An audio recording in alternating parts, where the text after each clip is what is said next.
नमस्ते, मैं बीना किचन से बोल रही हूँ। आप सभी लोगों को हार्दिक स्वागत है। उम्मीद करती हूँ आप अच्छे होंगे, सुरक्षित होंगे।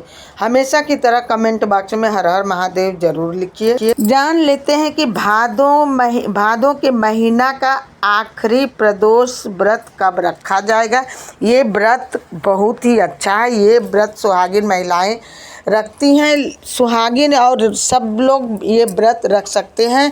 तो पता करें कि प्रदोष का व्रत 5 सितंबर को सन 2025 में ये व्रत रखा जाएगा। प्रदोष का व्रत दिन है, शुक्रवार को पड़ रहा है, तो इसलिए ये शुक्र प्रदोष कहा जाता है। ये व्रत शुक्रवार का जो पड़ रहा है बहुत ही अच्छा दिन है। इससे शुक्र ग्रह भी मजबूत होता है। जो लोग प्रदोष का व्रत रखते हैं, आखिरी प्रदोष का भादों के महीना का ये व्रत बहुत ही अच्छा, सभी लोगों को रखना चाहिए। लास्ट है भादों के महीना का ये व्रत। भादों के आखिरी प्रदोष के व्रत का पूजा प्रदोष काल में ही किया जाता है। ये प्रदोष काल का व्रत बहुत ही अच्छा होता है। ये शिव शंकर और पार्वती जी का पूजा होता है।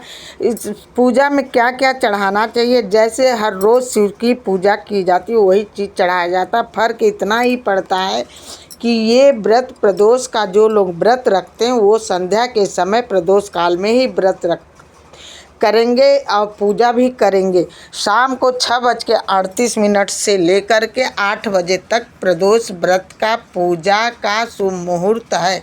ये व्रत बहुत ही अच्छा, ये व्रत सभी को रखना चाहिए। हर मनोकामना पूर्ण करने वाला ये फल देता है प्रदोष काल का ये प्रदोष का व्रत रखने से, क्योंकि शिव शंकर जी सबकी खुशियाँ भरते हैं। जब भी व्रत रखें प्रदोष का संकल्प लेकर के ही व्रत उठाएं, और जब भी पूजा करें पहले हाथ में जल, पैसा, कुछ द्रव्य रख करके, फूल और अक्षत लेकर के ही, अपना गोत्र नाम पढ़ करके ही प्रदोष काल का व्रत जब रखें तो शंकर जी के सामने बैठकर उच्चारण करें कि मैं आज प्रदोष का व्रत रखा हूँ, आज मैं पूजा कर रही हूँ, हमारी सारे मनोकामना पूर्ण होना चाहिए। शिव जी आपकी सब विनती सुनते हैं और उनकी कृपा आपके ऊपर बरसती रहती है।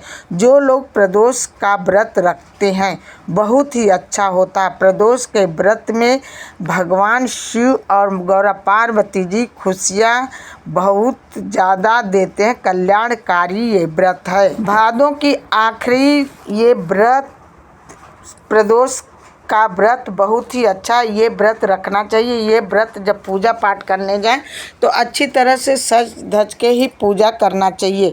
यदि आपके घर के पास मंदिर हो तो मंदिर में जाकर के पूजा करना चाहिए। मंदिर नहीं है तो घर में अपना पाटा पर शिव और पार्वती जी का फोटो रख करके पूजा कर सकती हैं, क्योंकि शिव व्रत बहुत ही अच्छा व्रत होता है। ये प्रदोष का व्रत शुक्ल पक्ष में किया जाता है।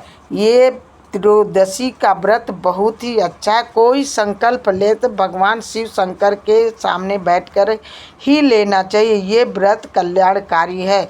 सभी लोगों को प्रदोष के दिन अपने मन ही मन में भगवान शिव की चिंतन भी करना चाहिए, भजन कीर्तन भी करना चाहिए। प्रदोष का व्रत जब शाम के टाइम रखें तो पूरा दिन जल, फल, शरबत लेकर के ही व्रत रखें। शाम के टाइम पूजा पाठ करके कोई व्रत जब ये रखता है शरीर सहन नहीं करता है, शरीर की क्षमता जितनी होती है वैसे शाम के टाइम प्रदोष में मीठा भोजन किया जाता है। भोजन करने से पहले पहला कवर गाय के लिए निकाल दिया जाता है।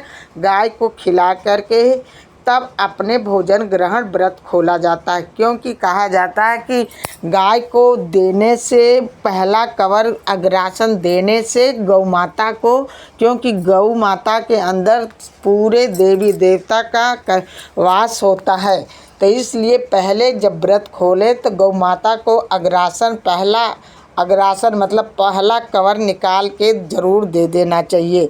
आपकी हर मनोकामना पूर्ण हो जाएगी। प्रदोष के दिन हमें किसी की चुगली चपाटी नहीं करनी चाहिए, न किसी की बुराई करनी चाहिए। हमें शुद्ध होकर के सुबह नहा धो करके पूजा पाठ करना चाहिए। हर रोज़ की तरह पूजा पाठ सुबह कर लेना चाहिए। उसके बाद चाय पानी पी करके, जल फल जूस ले करके, संध्या के समय प्रदोष काल में पूजा करके तब अपना जल फल ग्रहण करें।